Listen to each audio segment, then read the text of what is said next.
Bueno, seguimos con Fuera de Serie, el After Office de los jueves, y es un gusto y prestigia nuestro programa estar en contacto con el licenciado en Economía por la Universidad Nacional de La Plata y magíster en Economía de la Universidad de Chicago, es el doctor Ricardo López Murphy. Fue ministro de Defensa, de Economía y de Infraestructura y Vivienda durante la presidencia de Fernando de la Rúa. Actualmente preside la Fundación Cívico-Republicana y la Red Liberal de América Latina. Un gusto, doctor López Murphy, que esté para Fuera de Serie. Muchas gracias. Un gusto hablar con ustedes. Bueno, doctor López Murphy, usted ha dicho que para superarnos como nación hacen falta 10 años de austeridad y un gran acuerdo político. Esta discusión del presupuesto que pone en agenda el déficit cero, ¿no es un buen punto de partida para esto? Yo diría que un punto modesto, es decir, si hubiéramos quedado sin presupuesto, claramente el escenario posterior es un escenario inmanejable. Creo yo que tener presupuesto es un acto casi civilizatorio en la organización institucional de los países. Es impensable en otros países quedarse sin presupuesto, y lo mismo para nuestro caso, sobre todo en una situación de gran vulnerabilidad como la que teníamos. Lo que yo estoy planteando es bastante más ambicioso, es tratar de resolver de manera sustancial problemas institucionales de nuestra organización que nos han llevado a, digamos, a una situación de fragilidad y vulnerabilidad enorme. Y esa es la explicación central de por qué nosotros cada tanto tenemos crisis que no tienen los países vecinos. El problema es que nuestro diseño institucional lleva a esas crisis, y la idea de hacer un acuerdo es: hagamos las reformas que han hecho los demás y que evitan las crisis. Esas reformas no son sencillas en nuestro país por los prejuicios y porque en general se ha actuado de manera suicida respecto a nuestras opciones, digamos, en todos los órdenes de las cosas que atañe la política pública. Ricardo, ¿qué tal? Agustina Henrich lo saluda. ¿Cómo le va? ¿Cómo está usted? Muy bien, ¿usted bien?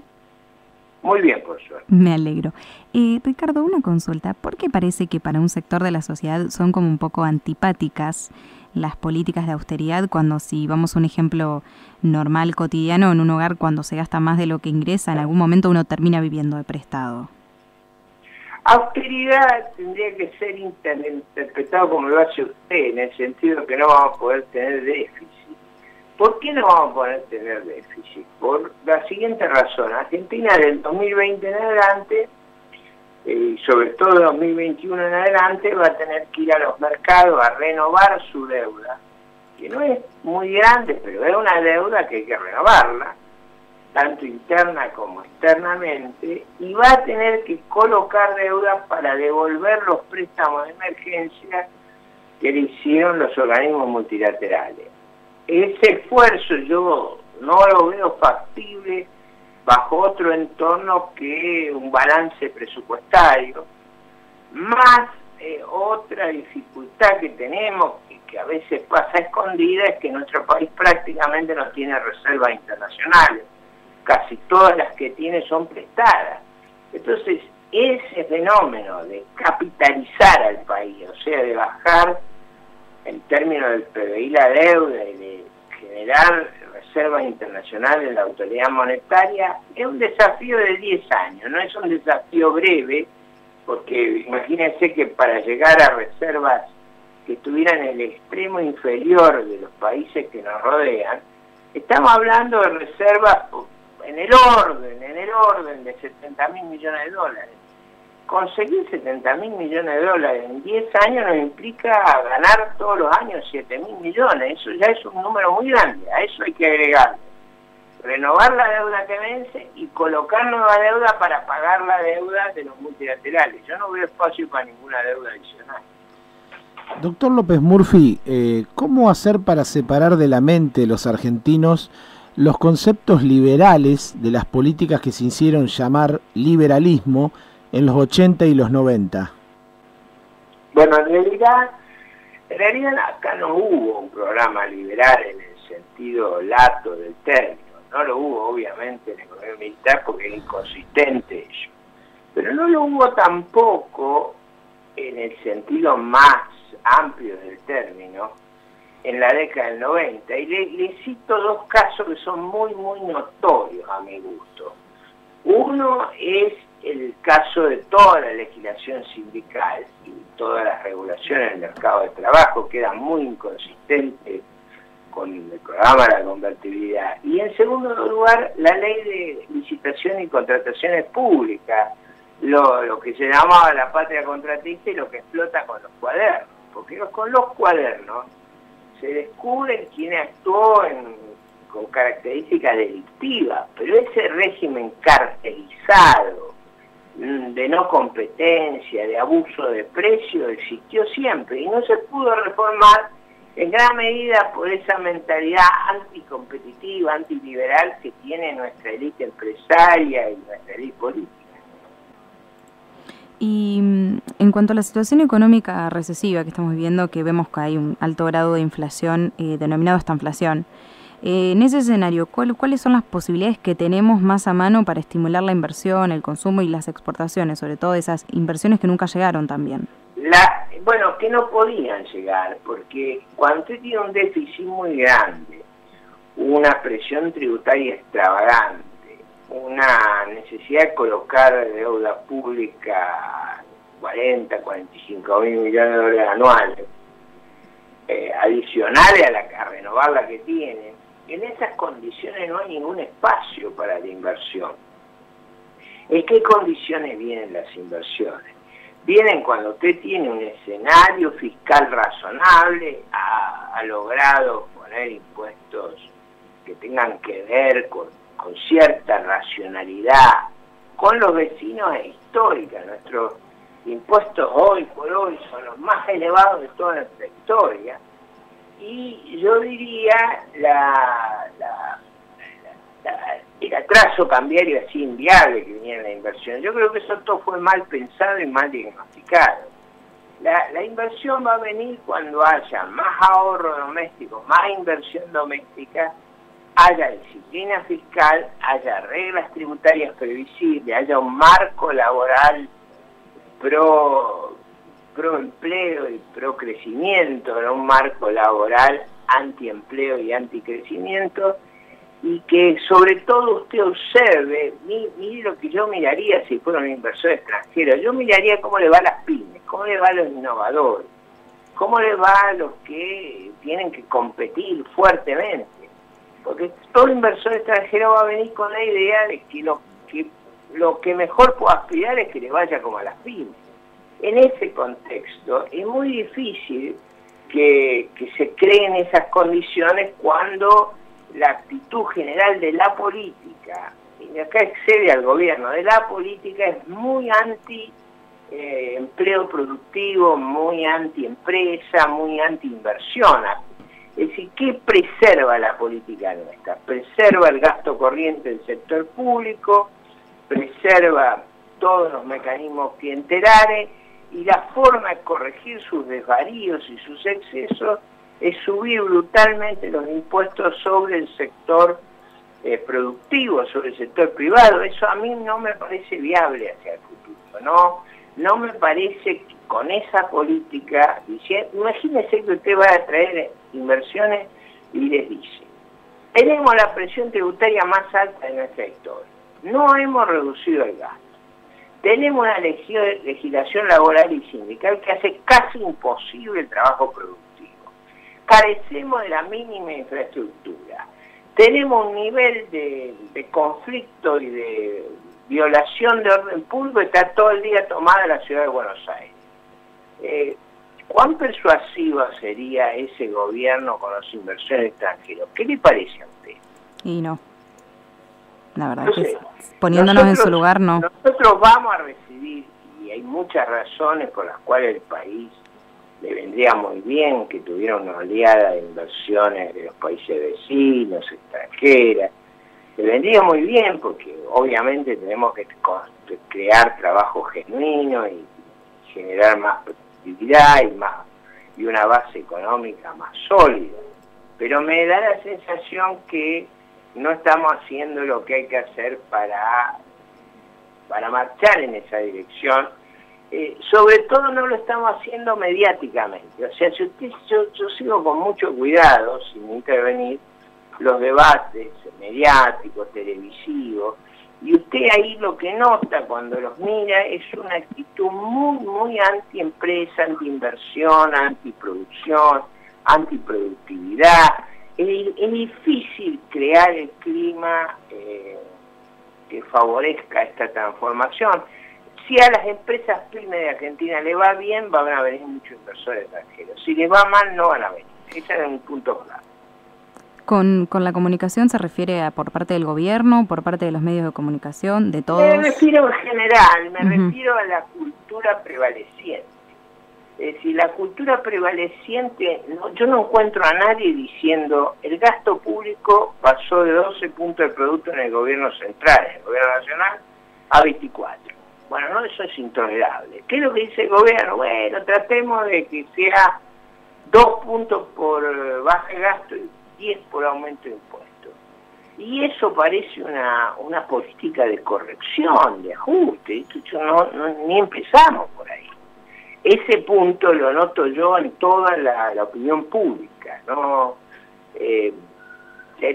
Yo voy a muchos programas radiales, televisivos, como lo hago con ustedes, en todo el país, y en general la disposición, no mía, sino de los que me interrogan, hacia un sistema organizativo que fomente la inversión privada, la recuperación del empleo, de ganar el pan con el sudor de la frente, no depender de mecanismos clientelares, es en promedio baja. No es que no haya excepciones, probablemente ustedes formen parte de esas excepciones, pero en general la actitud es muy refractaria a todo lo que sea volver a ganar el pan con el sudor de la frente.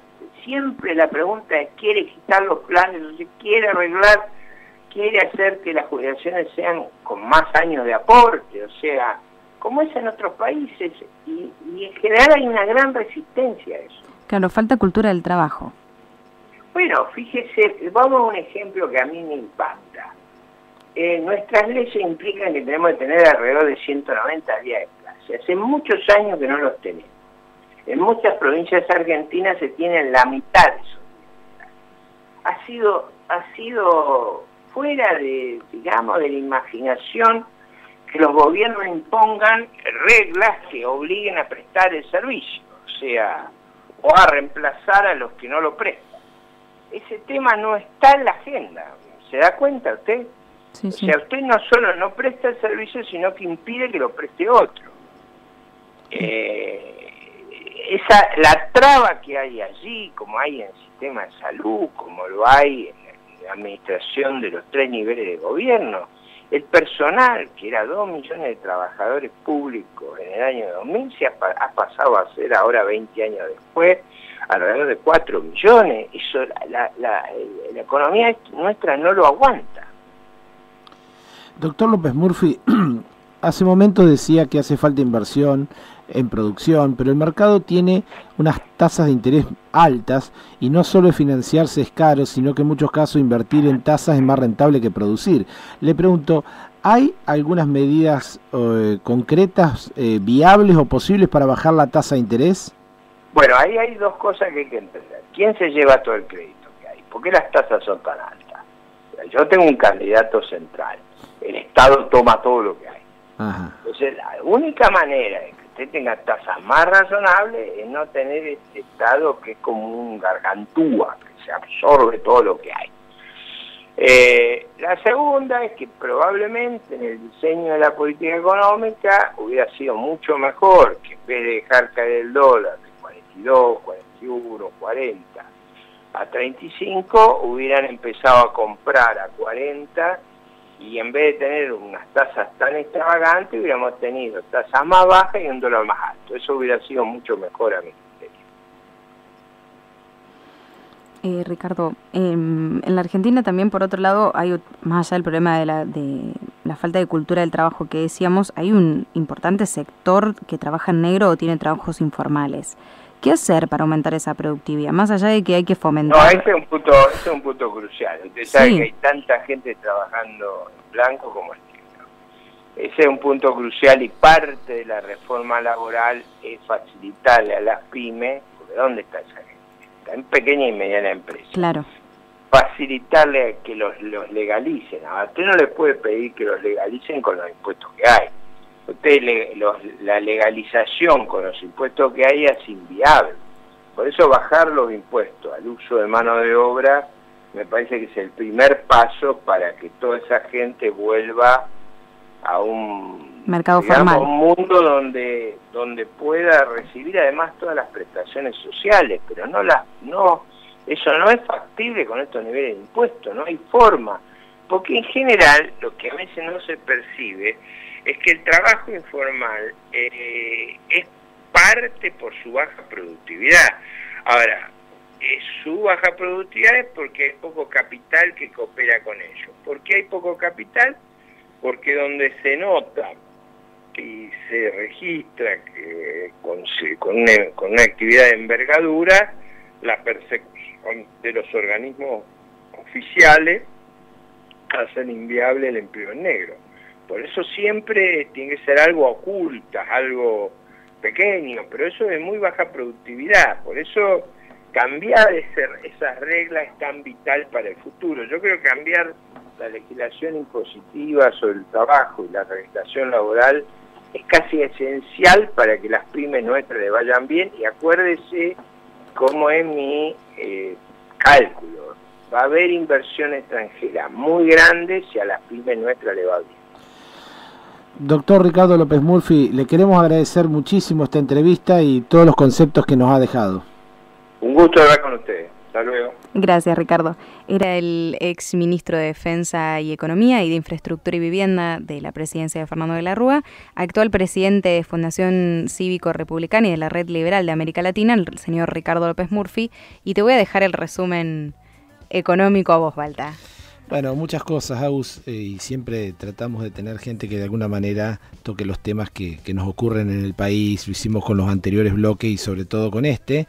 En el tema económico, ¿no?, que tanto preocupa, y bueno, para cerrar esta cuestión y como resumen, deja muy en claro Ricardo López Murphy que hay que bajar el gasto público, que es el drama argentino de toda la vida.